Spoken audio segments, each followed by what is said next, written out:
cruised along, I wanted to produce some videos for everyone to enjoy. And this one is in particular, I'd like you to hopefully be somewhere comfy in your house, on your couch or in your bed, and just sit back and listen and try to imagine the read aloud that I'm going to read to you. And I wanted to tell you why I picked this read aloud. Every couple of years I read this book to my elementary class, and I've always thought it was quite interesting, and it's called The Chocolate Touch. There it is. And it's written by Patrick Skene Catling. And Patrick wrote this book in 1952, if you can believe that. That was a long time ago. And so let's count forward. From 1952 to 2000, I believe that's 48 years, right? So then from 2000 to 2020, that's 20 years. So see if you can help me. 48 plus 20. And sometimes that's hard for me, so I do 2 tens, right? So 48, 58, 68. So this book was written 68 years ago, and it's about chocolate. And if you know me, you know I love chocolate. And just with being cooped up inside the house a lot, I've been baking tons, and I'm really enjoying all new flavors and all new recipes. So I'd like to get started, and I'm going to read 2 chapters in this video. And when Patrick finished this writing of the book, he decided he was going to write it for Sheila, Ellen, Charlotte, and Desmond. I have no idea who these people are because he didn't put their last names on it, but I imagine that Patrick really loved these people because he is kind of saying this book is for them. Okay, here we go. Are you ready? Okay, I'll give you a second. Settle in. Get comfy. And enjoy. The Chocolate Touch. Chapter 1. Most of the time, John Midas was a very nice boy. Every now and then, of course, he broke a rule, such as the rule against pretending to be a tiger when his sister, Mary, was supposed to be getting to sleep. Generally speaking, however, he behaved very well. He should have behaved better. He lived in a comfortable house surrounded by a green lawn and wide-spreading shade trees that were suitable for climbing. His mother was gentle as well as practical. His father, when he didn't have to hurry to town, spent hours telling John interesting things about baseball, beetles, birds' nests, boats, brigands, and butterflies. John went to school and liked it. His teacher, Miss Plimsoll, was fairly easy to get along with, as long as he did careful work. He had received a new shiny golden trumpet and music lessons as a going-to-school present. Mrs. Quaver, the music teacher, had soon agreed to let him play small parts, a few notes at a time, with the school orchestra. Finally, there was Susan Buttercup, who was in his class. Susan had soft yellow curls, round pink cheeks, blue eyes, and one of the best collections of marbles in the neighborhood. John should have been completely well behaved, but he wasn't. He had one interesting fault. He loved candy. I mean loved it. Boiled candy, cotton candy, licorice, all sorts, old-fashioned toffee, candied or orange and lemon slices, Cracker Jack, jelly beans, fudge, blackcurrant lozenges for ticklish throats, nougat, acid drops, peppermint sticks, lollipops, marshmallows, and above all, chocolates. He devoured them. While other boys and girls spent their money on model airplanes, magazines, skipping ropes, and pet lizards, John studied the candy counters. All his money went on candy, and all his candy went to himself. He never shared it. John Midas was candy mad. At lunch one Saturday, Mrs. Midas noticed a couple of little red spots on the end of John's nose. "Look," she said, "John has spots." Mr. Midas leaned forward to them to look at them. He gravely shook his head and clicked his tongue. John tried to look too, but it was very, very difficult to see the end of your own nose without a mirror, unless you happen to be an elephant with a long nose that you can bend and double up. When John tried to look at the end of his nose, first with one eye and then with the other, and then with both together, all that he could see was a pink blur. Besides, trying to look at something so close made his eyes ache. "I can't see any spots, Mother," John said. "Well, I can," Mr. Midas said. "Just because you don't see a thing doesn't always mean it isn't there. Try feeling the end of your nose with your finger." John rubbed his finger over the tip of his nose. It felt a bit rough. "It may be measles," Mrs. Midas said anxiously. She placed her hand on John's forehead to feel whether he was warmer than usual. "But I don't think he has a temperature," she decided. "I suspect John has been eating too much candy," Mr. Midas said.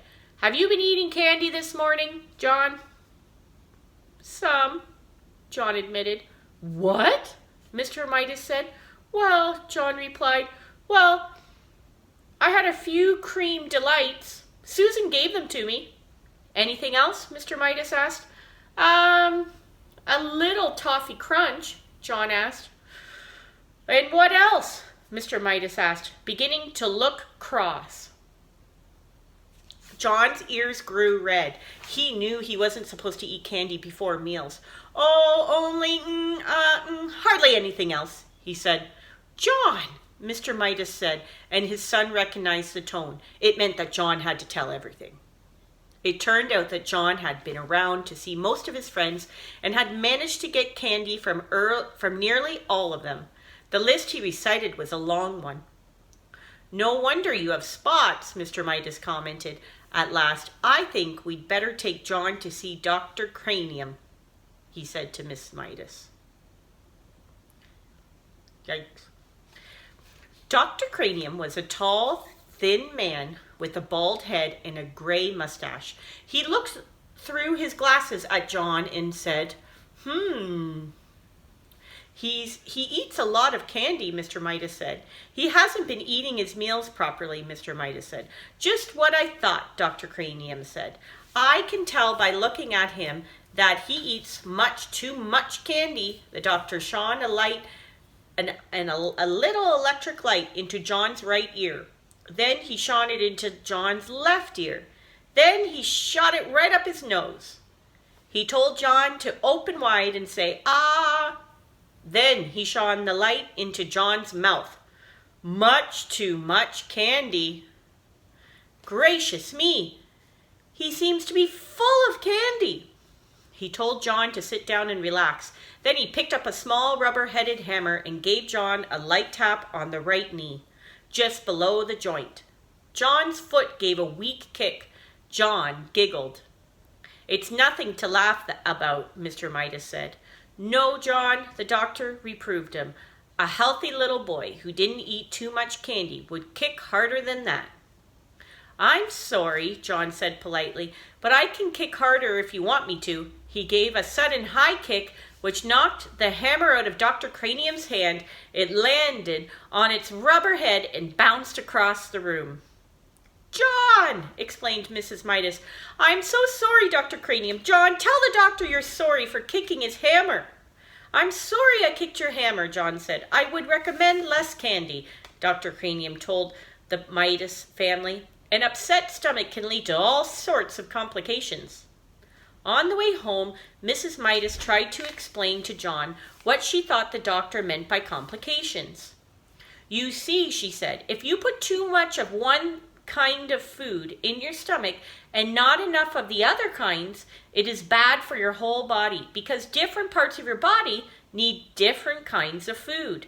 Do you understand?" "I think so," John said. "You've been eating so much sweet stuff," his dad said. that there isn't room for eggs and meat and milk and bread and spinach and apples and fish and bananas and all the other things you're supposed to have to make you grow big and strong. I like bananas, John said, especially in thin slices covered with chocolate. They're called banana surprises. Mr. Midas looked at Mrs. Midas, and Mrs. Midas looked at Mr. Midas. They both shrugged their shoulders. Sometimes it was hard to make John understand things. At home, while Mrs. Midas was busy in the kitchen, Mr. Midas continued to reason with John. You mean you'd rather eat candy than anything else, and chocolate rather than any kind of candy? Mr. Midas asked. Yes, John assured them. Oh, yes. Don't you think there's such a thing as enough? Mr. Midas persisted. Don't you think that things are best in their places? I mean, don't you think there's a time for spaghetti and a time for roast beef and even a time for pickled herring and garlic toast as well as the time for chocolate? Or would you rather have chocolate all the time? Chocolate all the time, John replied empathetically. Chocolate's best, that's all. Other things are just food, but chocolate's chocolate, chocolate, chocolate. I think I understand, Mr. Midas broke in sharply. Very well. He took a deep breath and went on. John, he said, if you can't understand what sort of diet is really best for you, can't you at least get it into your head that you make your mother very unhappy when you eat so much candy that you can't eat anything else?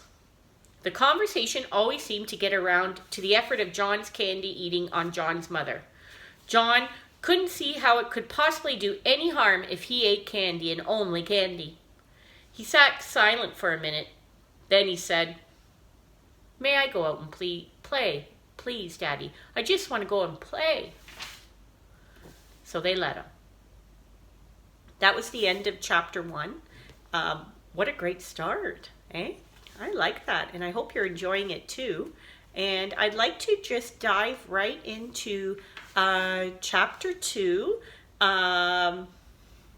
Okay, get ready. Switch around so you don't get a kink in your neck or something like that, and or a bad back. Do a little stretch. Okay, I think we're ready. Chapter 2. There's no chapter titles, so that's all it is chapter 2. It was Sunday afternoon. The sun was sinking low in the sky, but the air was still quite warm. John was wandering along the direction of Susan's house, absent-mindedly looking down at the sidewalk, when his eye was suddenly caught by a dulling gleaming, silvery gray coin lying right in his path. Interesting.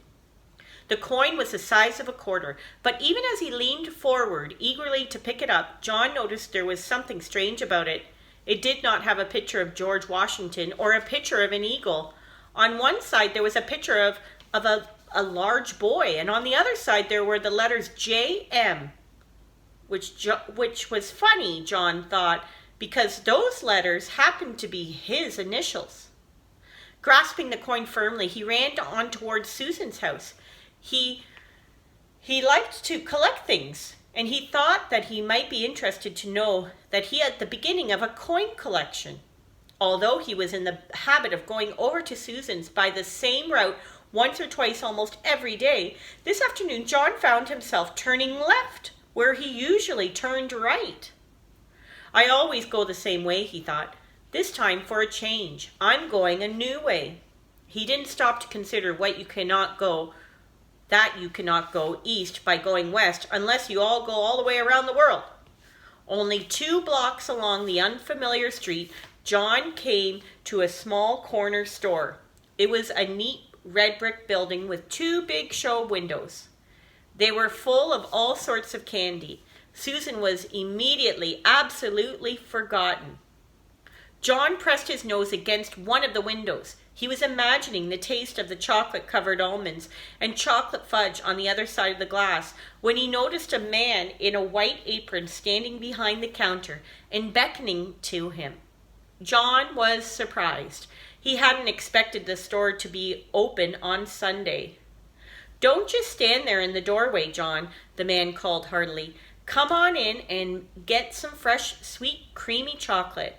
There's a special sale today." How did the man know his name? John wondered. He couldn't remember ever having seen the store before. The storekeeper saw John hesitate.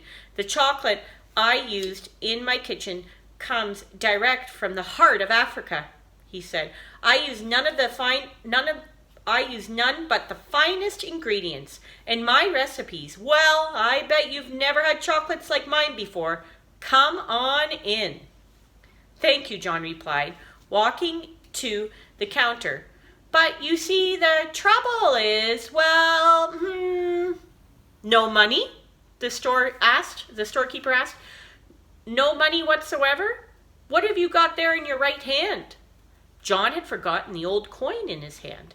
"Oh," he said, "this is part of my coin collection. I mean," he added more honestly, "I'm going to save this coin and then get some more to make a collection." "Let me have a look at it," the storekeeper said. He looked briefly at the coin. "Aha!" he explained. "Is it any good?" John asked, his hopes suddenly rising. "Very good," said the storekeeper. "In fact, it's the only kind of money I accept, but I don't suppose that you'd want to spend it on a box."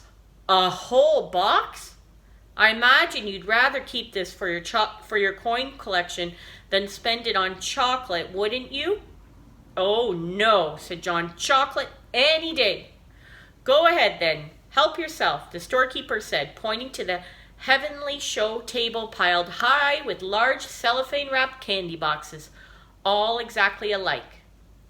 "You mean I can have one of these?" John asked, his eyes round with surprise.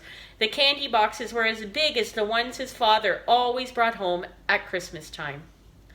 "Just help yourself," the storekeeper assured him. "That is, unless you think it might be better to ask your mother first." "She wouldn't mind," John said hastily, and then blushed. The storekeeper winked knowingly. "I'm sure she won't," he agreed. "Not in the long run, anyway." John tucked one of the large boxes under his arm, declined the storekeeper's offer to wrap it as a gift, thanked him, and hurried out of the store before there could be any question of anyone's changing his mind. The storekeeper smiled as he watched his customer hurrying away down the street. John decided that it might be sensible to enter his house quietly by way of the kitchen. With the large box of candy hidden behind him, he let himself in by the back door and crept up the kitchen stairway on tiptoe towards his own room on the top floor.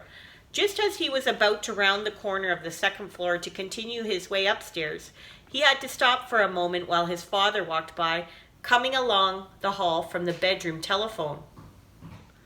"That was Mrs. Buttercup on the phone," Mr. Midas called to Mrs. Midas as he walked down the front stairs. "She said she was sorry John hasn't been able to get over to play with Susan this afternoon, but it was a good thing in a way, she thought, because Susan's already so excited about her birthday party coming up tomorrow. I wonder where John can have got to," he said. As soon as the second floor was quiet again, and John knew there was no danger that his candy box would be seen, he hurried silently up to his bedroom, pushed open the door, and slid the box under the bed. Then he walked heavily down to the living room. "Well, there you are," said Mrs. Midas. "We couldn't imagine where you had been. What have you been doing?" "Oh, just sort of playing around," John said. John usually took a long time to put his things away and undress and bathe and get ready for bed, for he thought sleeping was a waste of time. But this evening he started yawning long before his usual bedtime. Ho hum, sleepy," John announced. He was singing to himself. "All right," said Mrs. Midas, "you'd better be getting to bed. Time for your tonic," so like a little tea or something.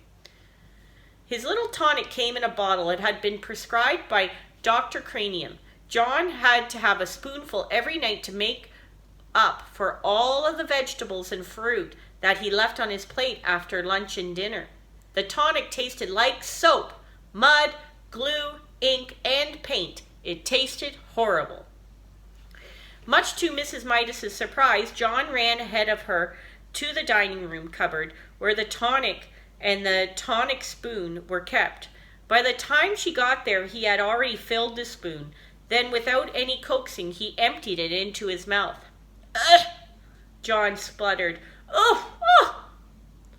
"That's a very good boy," Miss Midas said. "Now, why can't you be sensible and eat up your nice dinner that way? If you'd only stop eating so much candy, you'd be able to eat your meals properly, and you wouldn't need to take the tonic."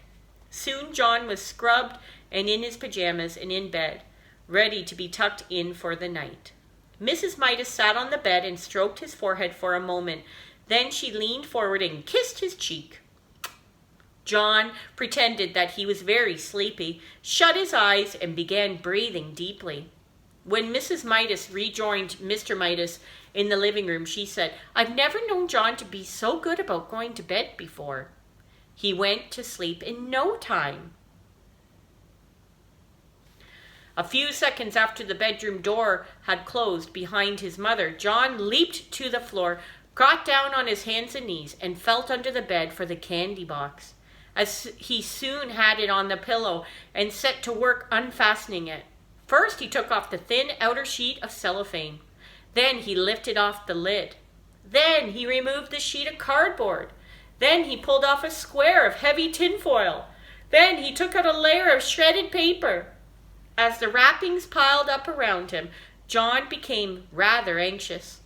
At last he came to a small central ball of cotton batting, and there, right in the middle, was a little golden ball. He picked up the ball with his fingernail and peeled away the gold wrap paper, revealing a tiny piece of plain chocolate.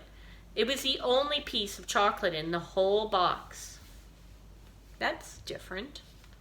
Deeply disappointed, John nevertheless put it into his mouth. He had never tasted chocolate quite like it. It was the most chocolatey chocolate he had ever encountered. So that's the end of chapter 2. This video is done now, and we will do chapter 3 and 4 on my next read aloud. And yeah, I hope you enjoy it so far. I have loved reading for you.